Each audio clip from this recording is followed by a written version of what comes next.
महोदय, मैं उस दिन इस संविधान संशोधक विधेयक पर बोल रहा था।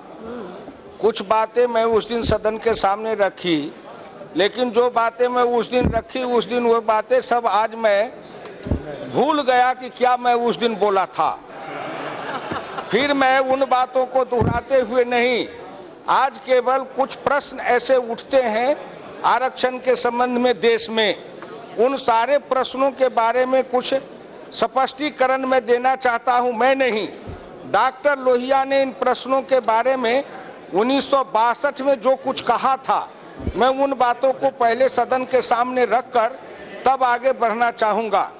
आरक्षण का मूल उद्देश्य होना चाहिए जाति प्रथा के समूल नाश के लिए।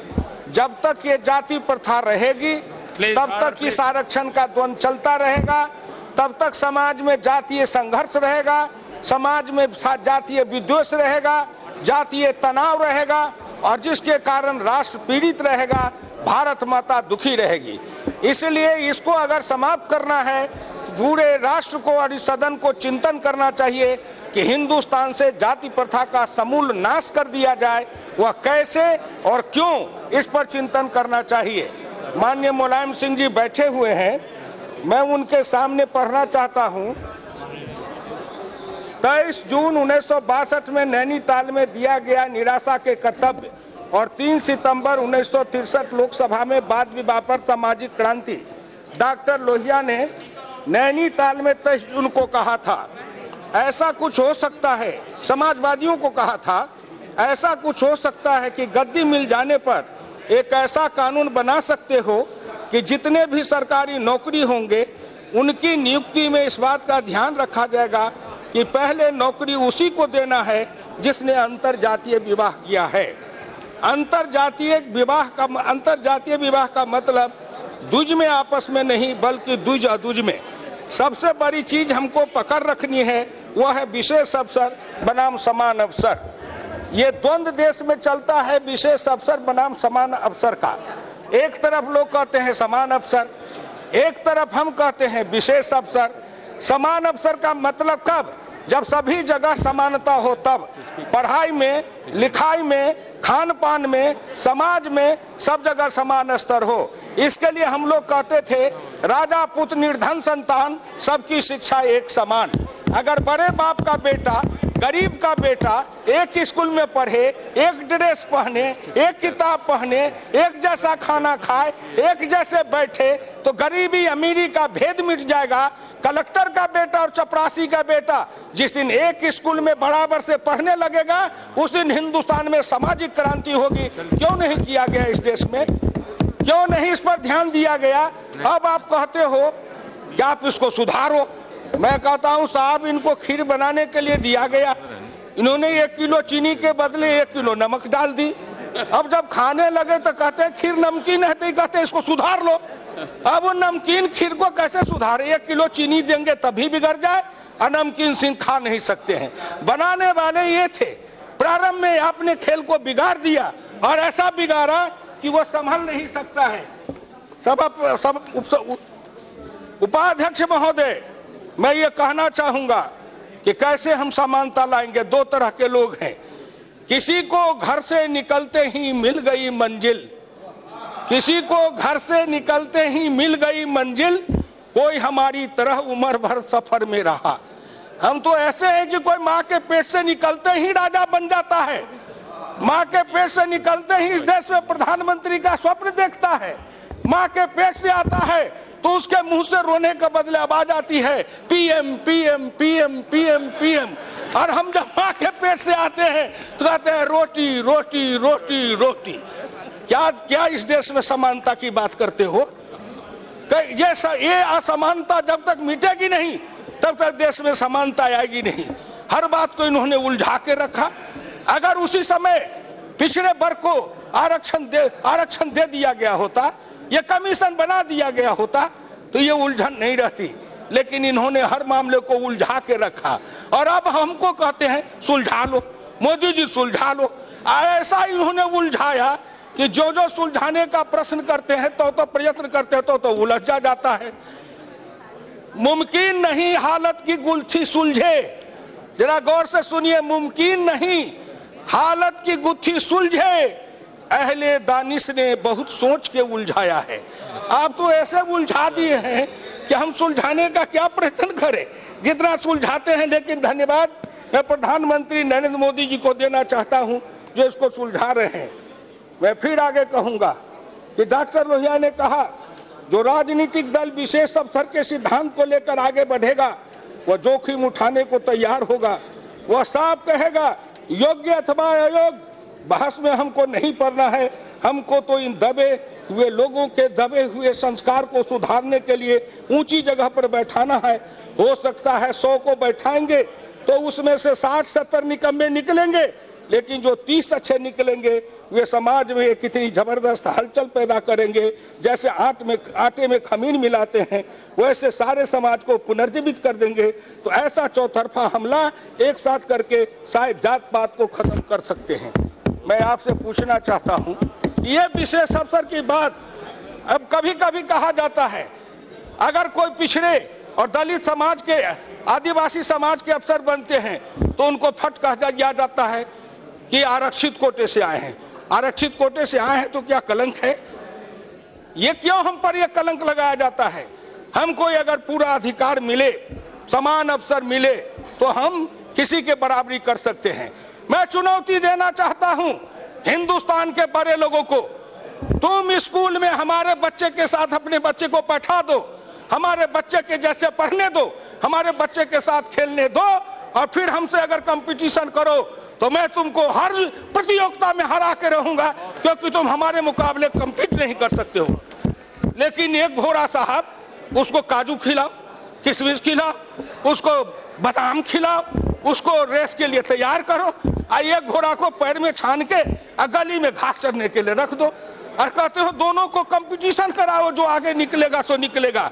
ये क्रूरता है, ये मानवता का उपहास है जो आज तक इस देश में होते रहा है। समान अवसर तब जब समान सुविधा, तब समान अवसर तब जब समान योग्यता, तब समान अवसर तब जब समान खान पान, तब।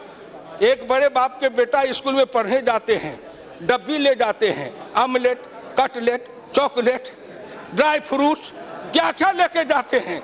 एक मेरे गरीब के बच्चे, पिछड़े दलित के बच्चे स्कूल में पढ़ने जाते हैं साहब, दोपहर में मिड डे मील के नाम पर न जाने कौन चीज सड़ा गला खिला देते हो, और कभी कभी 100-150 लोग जहर खा के मर भी जाते हैं। एक तरफ हमारे बच्चे को वो सड़ा गला खाना मिले, और एक तरफ बच्चे को आमलेट, चॉकलेट, कटलेट, मटलेट, क्या क्या खिलाते हो वो राम जाने। एक तरफ वो खाएगा और एक तरफ हम भूखे रहेंगे, हमारा मुकाबला कैसे होगा? इसीलिए डॉक्टर लोहिया ने कहा था आरक्षण नहीं विशेष अवसर।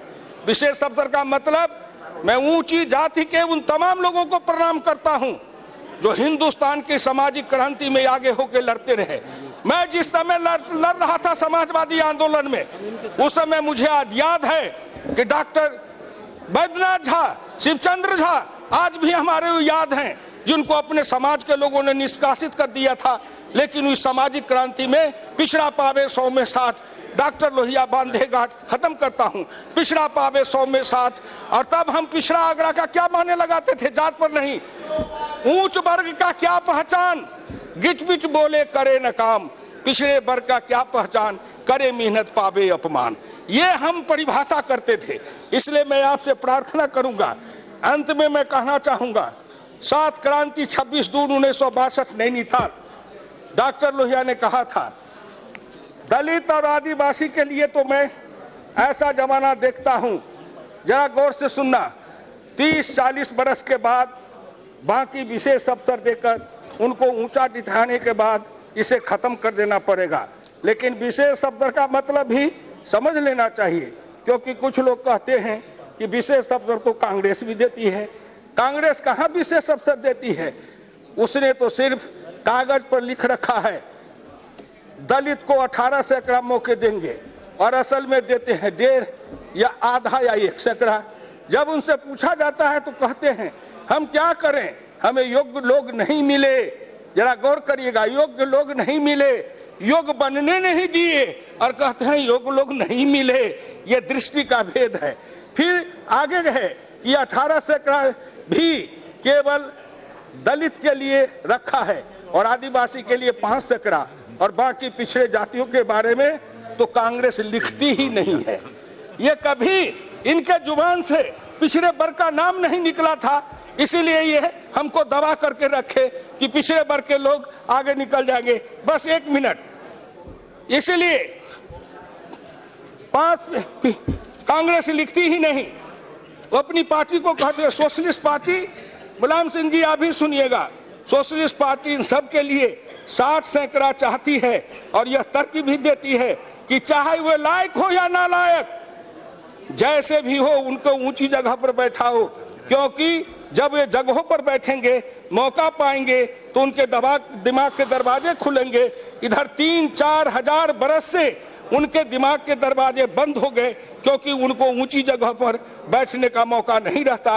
और सब पार्टियों का मकसद है पहले योग्यता फिर अवसर। समाजवादी दल कहता है पहले अवसर फिर योग्यता। इसलिए मैं प्रार्थना करूंगा, जरा 1-2 मिनट समय लूंगा, ज्यादा नहीं। पहले योग्यता, इनका तर्क कितना बेरहम बना रहा, अमानवीय। कहते हैं पहले काबिल बनो तब कुर्सी लो। साहब पहले साइकिल चलाना सीख लो तब साइकिल का हैंडल पकड़ो, पहले तैरना सीख लो तब तालाब में उतरो। हम कहाँ तैरना सीखेंगे साहब? विशेष अवसर का मतलब है वो पहले साइकिल पर हैंडल पकड़ेगा, पैडल पर पैर रखेगा, 2-4 बार गिरेगा, 2-4 बार चोट खाएगा, तब साइकिल चलाना सीखेगा। वो तालाब में उतरेगा, ऊब डूब करेगा, कुछ पानी पिएगा, फिर तैरना सीखेगा। इसलिए पिछड़े वर्ग को पहले कुर्सी दो तब अवसर मिलेगा, तब योग्यता भी आएगी। आप कहते हो पहले योग्य बनो तब आप कुर्सी लो, हम कहते हैं योग्य बनेंगे ही नहीं, कभी कुर्सी पाएंगे ही नहीं, इसलिए पहले हमको कुर्सी दो, हम योग्य बस बनेंगे। अंत में मैं आपसे प्रार्थना करना चाहूंगा, विशेष अवसर का मतलब क्या है? पंडित दीनदयाल उपाध्याय ने एक आत्ममानववाद में लिखा है ममता। ममता का मतलब क्या? घर में कोई बीमार पड़ता है, घर में कोई बीमार पड़ता है तो उसको पहले भोजन देते हैं, फल दो, सब्जी दो, दूध दो, अंडा दो, मछली मांस खिलाओ, उसको ताकतवर बनाओ। लेकिन जब ताकतवर बन जाए तो उसका भोजन बंद करो। विशेष अवसर का मतलब ऊंची जाति के लोगों, उनके लिए आपको धन्यवाद देता हूं जो आपने इसको किया। मैं दयानंद सरस्वती, विवेकानंद, राम मोहन राय, ऐसे लोग जिन्होंने सामाजिक क्रांति में योगदान किया, मैं उनको 100 बार नमस्कार करता हूं। लेकिन फिर भी कहना चाहता हूं साहब, अंत में प्रार्थना करता हूं, ये पिछड़े वर्ग के नाम पर कुछ लोग कुर्सी पा गए, कुछ लोग सत्ता में आ गए, उन्होंने समाजवाद को, लोहिया को तो भूल गया। समाजवाद से जातवाद, समाजवाद से परिवारवाद और समाजवाद से कौन कौन वाद आया, लेकिन समाजवाद भूल गए। समाजवाद का मतलब है निर्धन, पूत, राजा, संतान, सबकी शिक्षा एक समान। कभी न हुआ। मैं नरेंद्र मोदी से प्रार्थना करूंगा आप करिए। और अंत में नरेंद्र मोदी से प्रार्थना करूंगा, आपने डॉक्टर अंबेडकर के लिए बहुत कुछ किया है। एक दिल्ली में लोहिया जी के नाम पर भी बड़ा स्मारक बना दीजिए और उनके नाम पर भी 100 संस्थान बना दीजिए। हिंदुस्तान के करोड़ों पिछड़ों आपके आभारी रहेंगे, उसमें हम भी आएंगे, लोहिया के नाम पर शोध करेंगे। 100-200 करोड़ रुपया लगता हो तो सरकार के उस पर भी जाना चाहिए। इन्हीं सब के साथ मैं